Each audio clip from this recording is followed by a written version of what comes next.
Hello दोस्तों, स्वागत है आपका हमारे YouTube channel exam oriented classes में। और इस वीडियो में हम डिस्कस करने जा रहे हैं आज 23 अप्रैल 2020 के इम्पॉर्टेंट करंट अफेयर्स। तो दोस्तों, वीडियो शुरू करने से पहले आप हमारे चैनल में अगर नए हैं तो हमारे चैनल को सब्सक्राइब ज़रूर करें, वीडियो को पूरा देखें, वीडियो पसंद आता है तो लाइक करें, कमेंट करें और दोस्तों के साथ शेयर भी करें। इस वीडियो की PDF डाउनलोड करने के लिए आप हमारे टेलीग्राम चैनल को ज्वाइन कर सकते हैं, जिसकी लिंक डिस्क्रिप्शन में दी हुई है। आइए स्टार्ट करते हैं। तो पहला प्रश्न है, हाल ही में हुआवेई इंडिया के नए CEO के रूप में किसे नियुक्त किया गया है? तो उत्तर है डेविड ली। आप देख सकते हैं ये है डेविड ली। इन्हें हुआवेई इंडिया के नए CEO के रूप में नियुक्त किया गया है। इनसे पहले जे चेन हुआवेई इंडिया के CEO थे, जिन्हें वर्तमान में एशिया प्रशांत स्तर की व्यावसायिक गतिविधि संभालने के लिए प्रमोट कर दिया गया है। और बात करें डेविड ली की, तो डेविड ली इससे पहले हुआवेई कंबोडिया के CEO के रूप में कार्यरत थे। अब बात आई हुआवेई की, तो हुआवेई की स्थापना हुई थी 15 सितंबर 1987 को। इसका मुख्यालय है शेनझेन, चाइना में, और इसके वर्तमान CEO हैं रेन झेंगफेई। तो आपको याद रखना है। चलते हैं अगले प्रश्न की ओर। हाल ही में अपनी पुस्तक midnight in Chernobyl the untold story of the world's greatest nuclear disaster के लिए विलियम ई कोल्बी पुरस्कार किसने जीता है? तो उत्तर है एडम हिग्गिनबॉटम। तो आप देखेंगे ये है एडम हिग्गिनबॉटम। ये इनकी बुक का कवर पेज है, midnight in Chernobyl the untold story of world's greatest nuclear disaster. इस पुस्तक के लिए इन्हें विलियम ई कोल्बी पुरस्कार प्राप्त हुआ है। तो ये एडम हिग्गिनबॉटम ने यह पुरस्कार सैन्य या खुफिया इतिहास पर लिखी अब तक की उत्कृष्ट पुस्तक के लिए जीता है। अब बात करते हैं विलियम ई कोल्बी पुरस्कार की। तो यह पुरस्कार दिवंगत CIA निदेशक विलियम ई कोल्बी के नाम पर दिया जाता है, और कोल्बी पुरस्कार की शुरुआत वर्ष 1999 में हुई थी। तो इस तरह से हमने पूरी बात की कोल्बी पुरस्कार के बारे में। चलते हैं अगले प्रश्न की ओर। अगला प्रश्न है, हाल ही में किस देश ने औषधीय उपयोग के लिए भांग, जिसको कैनबिस भी कहते हैं, तो भांग की खेती को वैध घोषित किया है? तो इसका उत्तर है लेबनान। हाल ही में लेबनान देश की संसद ने चिकित्सा और औद्योगिक उपयोग के लिए भांग की खेती को वैध करने का कानून पास किया है। इससे पहले लेबनान में भांग की खेती करना अवैध था, लेकिन अब इस कानून के पास होने के बाद देश में भांग की खेती नियमित रूप से की जा सकेगी। और आपको पता ही है डिसीजन क्यों लिया गया है, इसके पीछे कारण है। तो कारण क्या है कि लेबनान जो है काफ़ी वित्तीय संकट की स्थिति से गुजर रहा है। तो इस भांग की खेती के द्वारा उसका चिकित्सीय और औद्योगिक उपयोग करके अपने निर्यात को बढ़ावा देकर लेबनान अपने विदेशी मुद्रा भंडार को बढ़ाने का प्रयास करेगा, ताकि उसके वित्तीय संकट को दूर किया जा सके। अब बात आई लेबनान की, तो लेबनान की राजधानी है बेरूत, मुद्रा है लेबनानी पाउंड, प्रधानमंत्री हैं वर्तमान में हसनदीब, और प्रेसिडेंट है माइकल आउन। देख लेते हैं लेबनान की लोकेशन भी। तो पहले तो वर्ल्ड मैप में देखते हैं, उसके बाद थोड़ा पास से देखेंगे हम। तो आप देख सकते हैं यह है वर्ल्ड मैप का एक हिस्सा, जिसमें ये एशिया महाद्वीप है, ये यूरोप दिख रहा होगा आपको ग्रीन कलर से, और ये शेष भाग जो दिख रहा है लाइट पिस्ता कलर से, ये है एशिया का, ये मिडिल ईस्ट एशिया है, और इधर है ये ऑस्ट्रेलिया। चलिए पहले लेबनान पे बात करते हैं, उसके बाद पूरे मैप को डिस्कस करेंगे। तो आप देखेंगे ध्यान से, ये सऊदी अरबिया के ऊपर एरो बना हुआ है, ये है सऊदी अरबिया, और इसके ऊपर ये एरो जहाँ पे डिनोट कर रहा है ये लेबनान है। ये मेडिटेरियन सी के राइट में एकदम ये लेबनान की स्थिति है। तो चलिए पहले अब लेबनान को थोड़ा क्लोज से देखते हैं, उसके बाद फिर हम इसी मैप पे आएंगे। तो मैंने आपको दिखाया कि सऊदी अरबिया से थोड़ा ऊपर दिख रहा था लेबनान, मेडिटेरियन सी के राइट में। तो ये है लेबनान। अब इसके आसपास के देशों की लोकेशन भी आप देख सकते हैं। तो इससे बॉर्डर शेयर करने वाले स्टेट कौन कौन से हैं, कंट्रीज़? तो ये देख सकते हैं इसराइल की बॉर्डर है, इसराइल का बॉर्डर है जो कि लेबनान को टच कर रहा है। इसके अलावा सीरिया का बॉर्डर ये है, जो कि फिर से लेबनान को टच कर रहा है। तो दो देशों का बॉर्डर लेबनान को टच कर रहा है। इसके अलावा आसपास के देश कौन कौन से हैं, तो आप ध्यान देंगे सऊदी अरेबिया है, जॉर्डन है, सीरिया है, इराक है, इधर है टर्की, और ये इसका द्वीपीय पड़ोसी देश है साइप्रस। चलते हैं वापस उसी मैप पर और देखेंगे इसके आसपास की जो बड़ी लोकेशंस हैं और कुछ इंपॉर्टेंट फैक्ट्स। तो आप ध्यान देंगे तो आपको दिख रहा होगा ये अरल सी, इसके बाद ये दिख रहा है कैस्पियन सी, ये है ब्लैक सी, और इधर है मेडिटेरियन सी। हिंदी में बता देता हूँ, ये है अरल सागर, यस, ये है अरल सागर, ये है कैस्पियन सागर, ये है काला सागर, और ये है मेडिटेरियन सी यानी भूमध्य सागर। इसके अलावा कुछ अदर लोकेशंस भी देखते हैं। तो ये देख रहे होंगे आप, ये रेड सी दिख रहा होगा आपको, कलर चेंज करते हैं, यस, तो ये रेड सी था। इसके अलावा ये अरेबियन सी यानी अरब सागर, ये अदन की खाड़ी का एरिया ही ये। आप देख रहे होंगे एक और चीज़, ये ट्रॉपिक ऑफ कैप्रिकॉर्न यानी मकर रेखा है, जो कि ऑस्ट्रेलिया के तो एकदम मिडिल से गुजर रही है और दक्षिण अफ्रीका के साउथ पार्ट से यानी दक्षिणी हिस्से से गुजर रही है। इसके अलावा इक्वेटर जो है तो अफ्रीका महाद्वीप के ठीक मध्य से गुजर रहा है। और आप देखेंगे, ध्यान देंगे कि ट्रॉपिक ऑफ कैंसर यानी कर्क रेखा भी अफ्रीका महाद्वीप से गुजर रही है। तो इसे एक बहुत ही इंपॉर्टेंट क्वेश्चन आपका डिस्कस हो चुका है। अक्सर एग्जाम में पूछा जाता है कि ऐसा कौन सा महाद्वीप है जिससे तीनों रेखाएं, कर्क रेखा, मकर रेखा और भूमध्य रेखा, तीनों रेखाएं गुजरती हैं।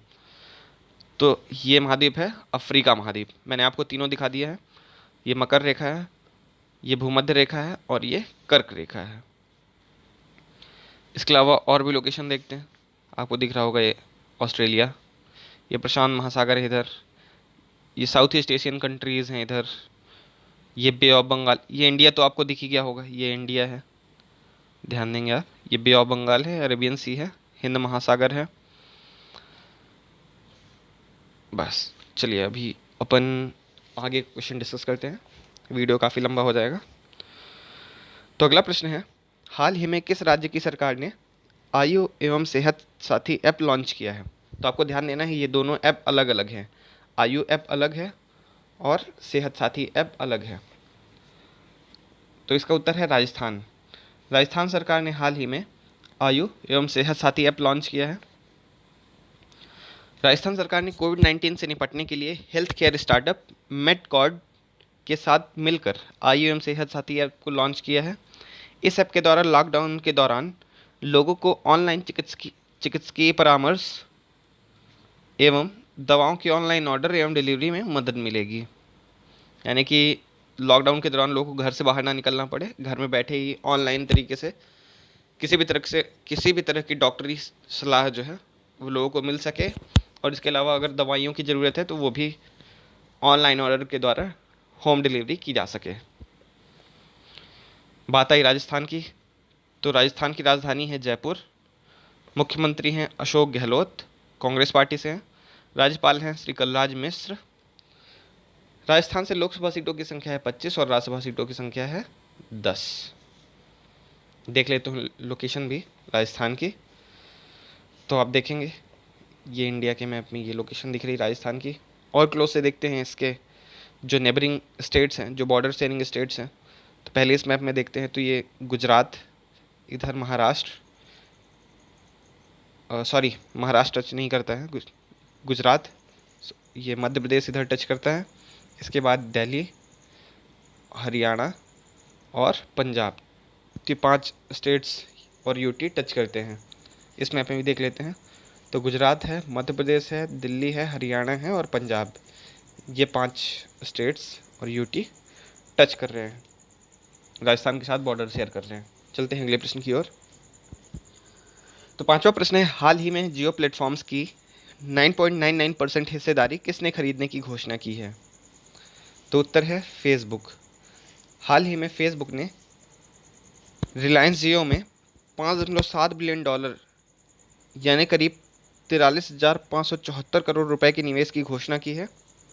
इससे रिलायंस जियो को अपनी कर्ज का बोझ कम करने में मदद मिलेगी तथा फेसबुक का भारत में अपनी यूज़र बेस को बढ़ाने में मदद मिलेगा। आपको पता होना चाहिए कि फेसबुक ने भारत में वर्ष 2020 तक 34 करोड़ मासिक एक्टिव यूज़र बनाने का लक्ष्य रखा है। 34 करोड़ मासिक एक्टिव यूज़र बनाने का लक्ष्य रखा है किसने? फेसबुक ने, इसी वर्ष यानी वर्ष 2020 तक। बात आई फेसबुक की, तो फेसबुक की स्थापना हुई थी वर्ष 2004 में, 4 फरवरी 2004 को। इसका हेडक्वार्टर है कैलिफोर्निया यूएसए में और इसके संस्थापक हैं मार्क जकरबर्ग, जो कि अपने अन्य साथियों के साथ मिलकर इन्होंने फेसबुक की स्थापना की थी। चलते हैं अगले प्रश्न की ओर।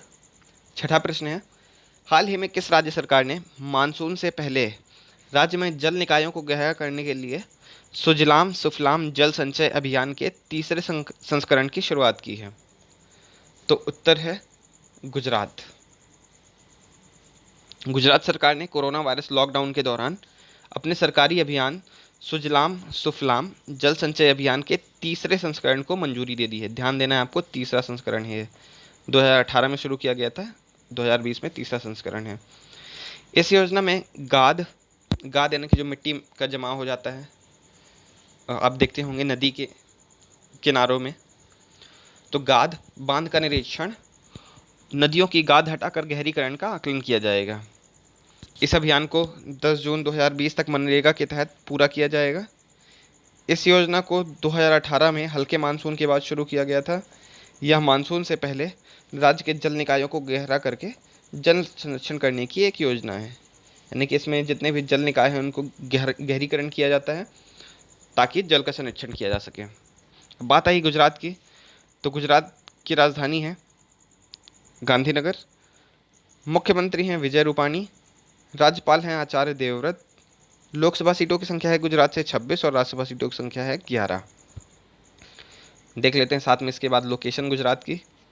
तो आप देखेंगे मैप में ये पिंक कलर से डिनोटेड है, ये गुजरात है। इसके साथ बॉर्डर शेयर करने वाले स्टेट्स 3 हैं। कौन कौन से? तो है महाराष्ट्र, मध्य प्रदेश और राजस्थान। ये स्टेट्स मध्य प्रदेश के साथ, गुजरात के साथ बॉर्डर शेयर कर रहे हैं। चलते हैं अगले प्रश्न की ओर। तो हाल ही में अमेरिकी राष्ट्रपति डोनाल्ड ट्रंप ने भारतीय मूल के किस अमेरिकी नागरिक को शीर्ष विज्ञान बोर्ड का सदस्य नियुक्त किया है? इसका उत्तर है सुदर्शनम बाबू। आप देख सकते हैं ये सुदर्शनम बाबू जी की फोटो है, सुदर्शनम बाबू की फोटो है। हाल ही में अमेरिकी राष्ट्रपति डोनाल्ड ट्रंप ने इन्हें शीर्ष विज्ञान बोर्ड का सदस्य नियुक्त किया है और यह सम्मान पाने वाले वे तीसरे भारतीय अमेरिकी होंगे। चलते हैं अगले प्रश्न की ओर। ये बहुत ही इंपॉर्टेंट प्रश्न है जो कि एग्जाम में पूछे जाने की संभावना काफ़ी ज़्यादा है, तो इसमें आपको ध्यान देना है। इसके बारे में जितने भी फैक्ट्स मैं बताऊंगा। चलिए स्टार्ट करते हैं इसको। हाल ही में जारी की गई वर्ल्ड प्रेस फ्रीडम इंडेक्स यानी विश्व प्रेस स्वतंत्रता सूचकांक में भारत को कौन सा स्थान प्राप्त हुआ है? उत्तर है 142वां।